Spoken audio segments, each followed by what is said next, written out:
I'm going to show you how I decorated this Let It Snow cake. Come join me.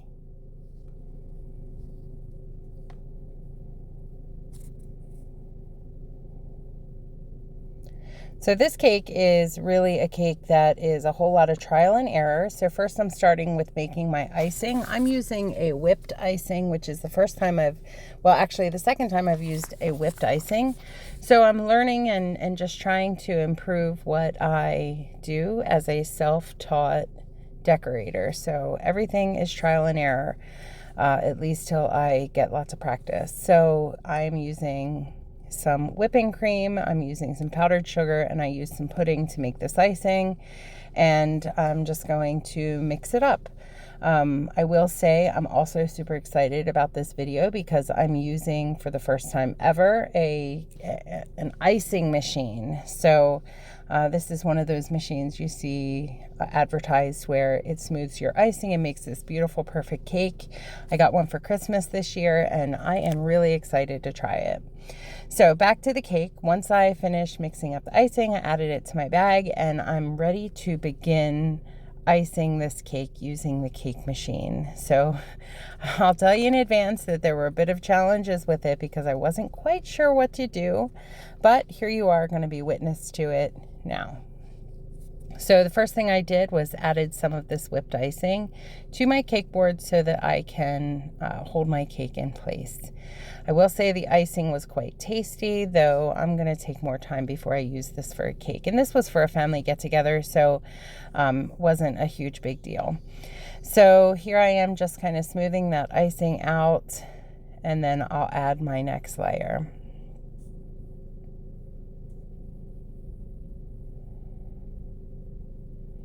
Adding my next layer and some more icing.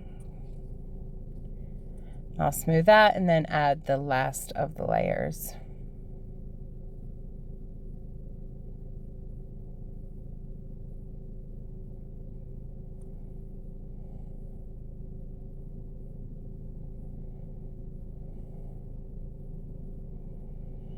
And there you go. And here's where it starts to go south because I'm trying to use this machine and I'm not quite sure what to do.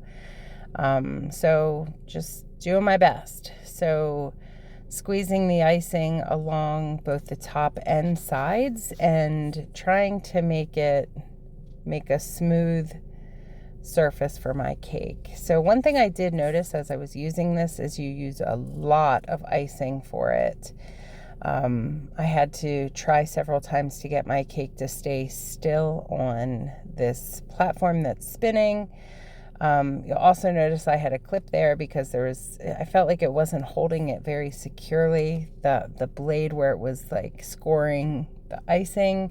So I added a clip just to make that more of a sturdy hold in place. So now I'm just kind of taking the icing that is building up on the side and top, and I'm brushing it back into these blades, I'll call them, so that we could fill the areas where there's no icing currently. You can see that it is starting to fill up, but this took me a long time. And then after I did do it, and it was all smooth, I just started playing around a little bit with it. So I then made the space smaller between the cake and the blades so that it ultimately ended up messing it up. And here you can see me fixing it again. So this whole experience was really just learning how to use this machine.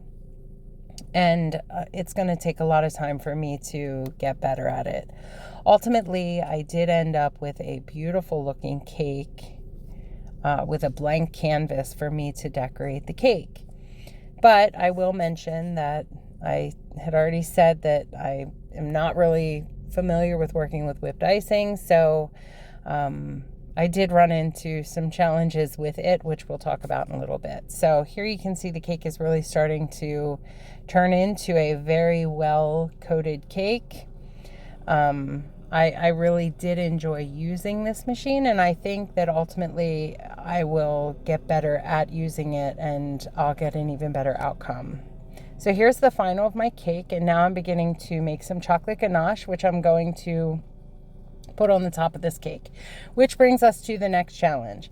So my chocolate ganache was slightly warm, and I'm putting it onto a whipped icing cake. And I don't know if there's a technique to this, but I definitely will be researching that. So you will see that it looks beautiful when it first goes on, and then when I put it to the side to work on something else, my chocolate ganache ran. So here is me just adding that chocolate ganache to the cake, and I think it looks beautiful once it's first done. So my drip looks good. Some areas where I added more down the side, but I do think that the drip looked good at this point. So it was at this point that I put it aside for it to just kind of sit aside. Now you can see here that my ganache had run down the side like a lot. So because it's a family function, I figured it's still going to taste good. So we're going to just go with it. So I added my border with that whipped icing. And obviously you can see where it has slid here in this frame too. So now I'm just going to decorate this. This is my Let It Snow cake, which I will eventually do again because I would like to see this cake looking beautiful, but it ends up being a lot messed up. That's okay though. It still tasted amazing. And it was for a family function. So I'm just placing these fondant silver snowflakes that I had made previously. There is a video of this previous on my channel. After I got the top snowflakes in place, I just kind of put them around. It was at this point that I also noticed that the whipped icing wasn't holding these so good in place either. So again, we're just going to go with it, but recognizing that this was a major learning opportunity. There's a lot of things I would do different, but this is what we've come to. So now that I had this ganache slid down the cake, I was like, I might as well use it to my advantage. And I used some silver paint then this is edible luster dust with some lemon extract. And I'm just kind of painting the cake along the edges where we see that the ganache has slid. So I think that ultimately, I think the cake looks okay. I just kind of adapted as I went along. This was not the vision that I had, but it's okay. As I said, and as my channel says, this is me learning along the way. I do expect some bloopers, and this was one, and I'm okay with it. So again, here's what it looked like at the end. You can see that there's a lot of bumps, there's a lot of sliding, there's a lot of mess here, but as I said, the cake was delicious, and I learned a whole lot, and I got to use my new machine.